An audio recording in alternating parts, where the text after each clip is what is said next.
I did something really fun today. I went to the Rocky Mountain Book and Paper Fair. Now, I have never been lucky enough to go to something quite like this, and I had high hopes for it, and it was my hopes were completely confirmed. It was incredible. I just geeked out in a major way and spent too much money.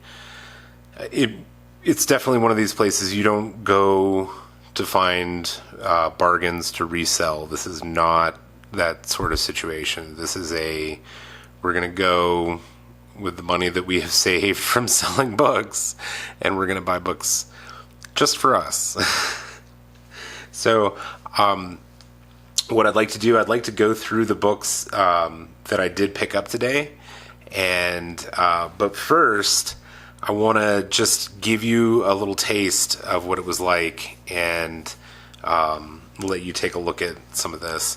Now, I was filming on my phone, so I apologize for, I don't know what the current standard is, vertical or horizontal, but it was just easier in the moment to film horizontally, so forgive me for that. But yeah, let's go check it out. This was a really fun time, and I'd like to talk about some of the sellers and some of the specific things that you can see in the video yourself. And yeah, let's do it. Check it out.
But you'll buy them also up for other kinds of things. But yeah, that was one of them. If you don't get it, I will tell.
Okay, so that was super rad.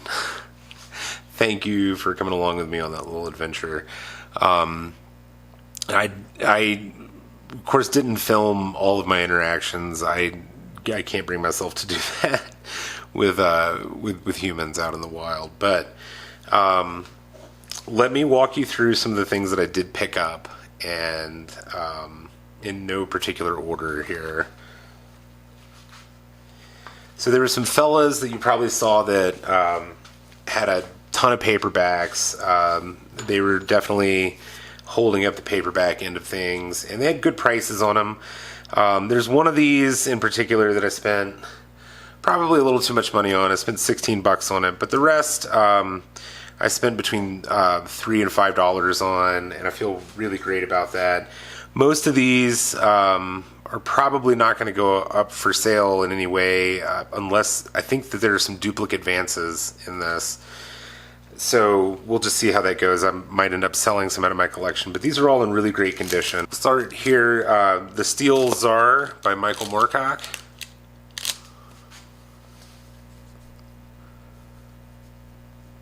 There you go. This one I bought strictly because of the cover. It was too awesome not to. This is Terra SF2, the year's best European sci-fi, which that's probably a whole other reason to buy it. I think that I made a good choice here. I've not seen this one before.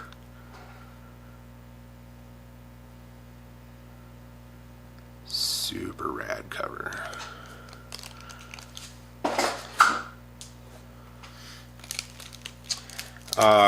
Grabbed a couple of Joe Claytons.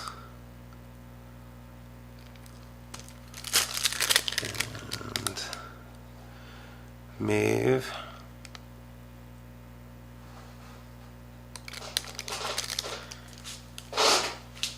Sorry, there's a cat down there.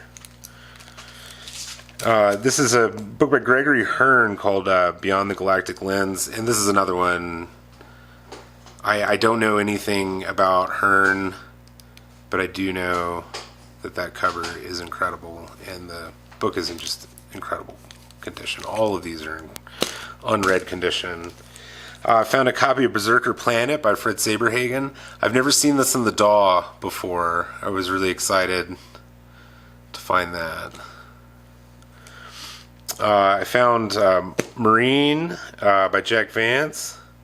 Alistar 933. And then I found Dust of Far Sun by Jack Vance. I'm pretty sure I have this one, but I love this. So, you know, you throw a green spacesuit on somebody and I'm in. Man, I'm in. I'm as in with a green spacesuit as I am with an orange one. And we got all of them. We got a blue one, an orange one, a green one, a yellow one, and a purple one. Can't beat that. Vaporwave aesthetic all the way. We got a copy of Whist, Alistar 1716. Found a copy of the Deodar. And, you know, we're all servants of the Wank in one way or another. Found a copy of Star King. And then I also found a pile of Simax. I found The Werewolf Principle, Out of Their Minds, Our Children's Children.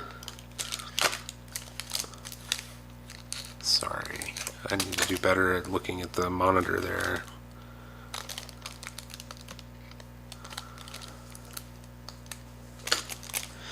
And then Destiny Doll. And then this is the one I spent probably a little too much money on for a paperback, but time and again, and it's in great condition. So that's yeah, that's all of the paperbacks that I spent money on today, and that's probably a good thing. And before we go further, I'm just gonna set this piece of plastic down, because even though my workbench is pretty clean, I don't want to take any chances with what we're about to go through here. So, I found a copy, trade paperback of Breakfast of Champions. I have never seen one in this condition before. I did see a hardback first edition of this, and I'm pretty sure it was in some of the footage, but I think they were asking, $350 for it, $350.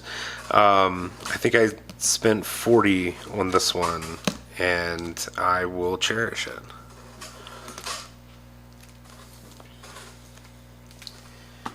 I also found, this is a UK edition of Enchanted Pilgrimage by Clifford Simak, and it is in beautiful shape. It has its little UK £3.50.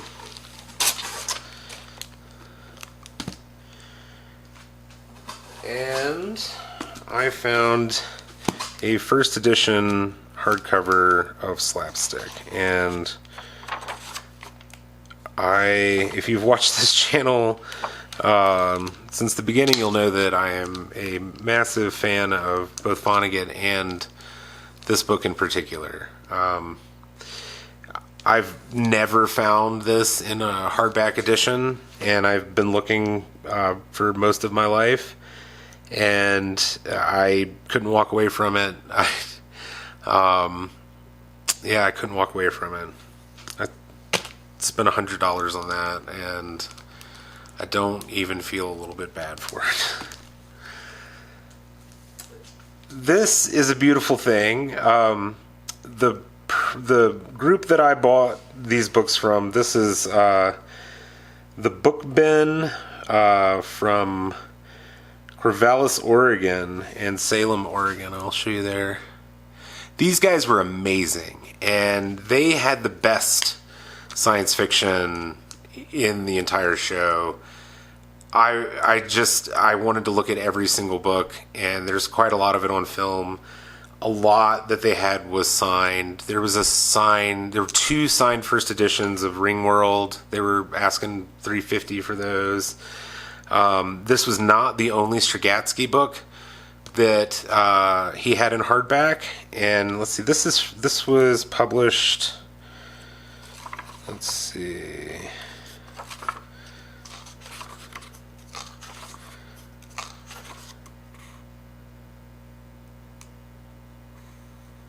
$1981. So one of the other things that he had, and I did a fairly poor job of getting video of this, but he had bound editions of these Strugatsky books that were written in Cyrillic, and they were printed out on an old school ribbon printer. I can't remember the name of the kind of printer at this point, but the old ribbon printers with the little holes on the side of the paper, and the entire book was 3 or 4 Strugatsky books that had been printed out in this way, and the existence of this is evidence of the situation that they were in. The only way that they could pass their books around was in this particular format, so as not to be found and murdered by the authoritarian government. So he had one of these. He sourced it from Georgia, the country, and he wanted. I think he was asking $1,600 for it. It was incredible. I've never seen anything like it before, but I've also never seen 2 hardback Strugatskys in one place, and he had them there. This was the cheaper of the 2, so this is the one I walked away with. But it's beautiful. This cover is beautiful. It's incredible that this exists. I've really only ever come across like the SF Masterworks of the Strugatsky books. I've never found any vintage printings of any kind, so I was really stoked about that. I also spent money on this. Again, Dangerous Visions. The reason I bit on this is because, one, it was a good price. It was less than $100. And 2, it was signed. It's got a little tear in it right there, which I imagine is why I got such a good deal on it. But it's signed by Thomas Dish and Harlan Ellison. So that's pretty rad. I'm pretty stoked about that. And this is, again, from the same guys from Portland, and super rad fellas, and I really appreciate what they had there. They had some really awesome stuff, and some stuff I was sad to leave behind, but there you go. And even though I could probably classify all of these things as impulse purchases, which they in some way or another, anytime you buy a book, it's an impulse purchase. The last thing that I want to show you is a true impulse purchase. And I was walking out. I'd already told myself to leave, and on the way out, I stopped at the very front booth that had probably had some of the nicest, most expensive sci-fi in the place, aside from the guys from Portland. And anyway, you know what? I don't have any classic editions by Tolkien, and so I decided to do it. I pulled the trigger. This is not a first edition in any way, shape, or form. This is a 27th printing, 1966. So, and the guys were super cool. They're guys from here in Denver that I had never heard of before, and I was super glad to meet them. And I will be taking a close look at their shop soon. But you can tell this is in beautiful condition. Even when they reissued these in the 90s in this format, I never bought one, and there was part of me that always was just sort of hoping to get, one of the original printings. And even though we're talking about a 27th printing here, in my heart, this is as original as I'll ever find and be able to afford. But that's not all. I also found this. This is the folio edition by Houghton Mifflin of The Lord of the Rings. And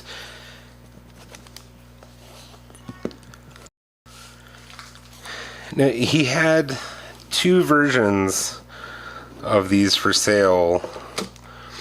One was in a case, a glass case, and then there were these with a huge price differential between them. And the reason is because these are the book club editions, and I don't give a damn because they're beautiful. And these were published in '65.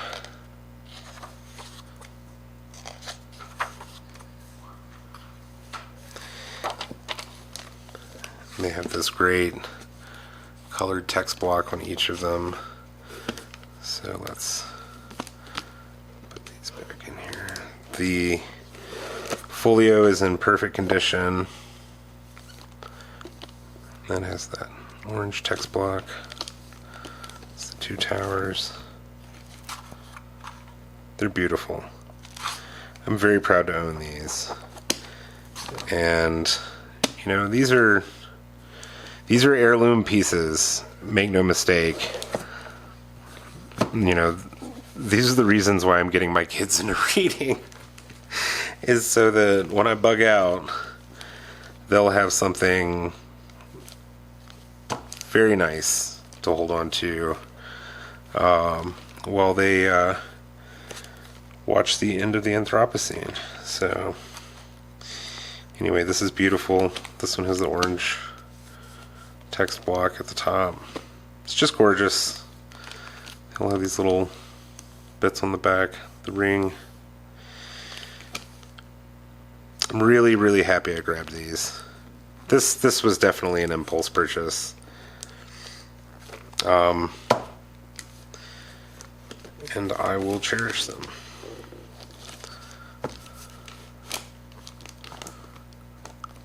All right, thank you for letting me share this adventure with you. I hope you have a great weekend. Be good to yourselves. Take care.